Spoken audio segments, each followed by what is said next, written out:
Qualifying underway too. Few surprises already where Chad, ranked 136th in the world, took on and beat 7 times champions of Africa, Egypt 1-0. That was the first leg of the World Cup qualifying between the two. Obviously, it all boils down to the second leg, Gary, but there's been a few big results so far. There is. You were talking about one Comores, which is a little tiny island just above Mauritius on the right-hand side of Africa, if you look at it.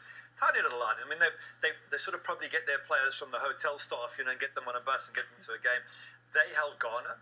Mighty Ghana. Both IU brothers were playing. Asamoah Gyan came on, so that was a bit of a surprise. But again, because it's 2 legs, it means that no matter what happens in the first leg, Nigeria were held by Swaziland, which is again a little tiny country next to South Africa.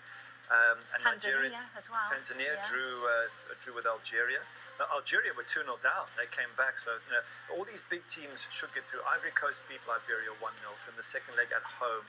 There's nothing that stands out as a massive shock. The only one is the one you mentioned, where Chad already 1-0 up against Egypt, and they don't have Mohamed Salah. Mohamed Salah was there in the match in September when they beat the same Chad 5-1. So you suddenly think, okay, without him, they lose the first leg.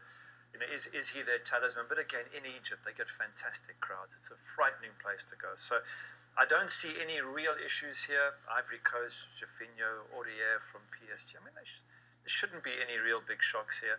Then they go into a sort of a league phase, and then it'll be all the best teams in Africa, and that's when it gets really, really tough. So who are we seeing as the top team coming out of this one? Someone who can make a splash. Cameroon's come back to form. They had a very, very good win, and so you start looking at them and going, hang on a second, they could be a decent team, because they used to be back in the days when you were watching African teams.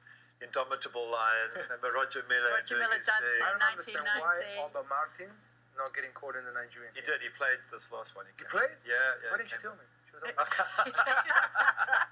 You need to keep your eye on more of that. But he didn't score. They drew 0-0 in Swaziland. You have no assistance. There we go. They had him. They had the lad from Manchester City. What's it? Obiafemi. It sounds a bit like Obiafemi. Ian Nacho. Yeah, 19-year-old superstar kid. He played. Obi Mikel played. And they still only got the draw, but it's Africa, it's long trips, and then it's buses into the middle of nowhere, and it's bumpy pitches. So away from home, you'll take the draw, bring them back home, and get through.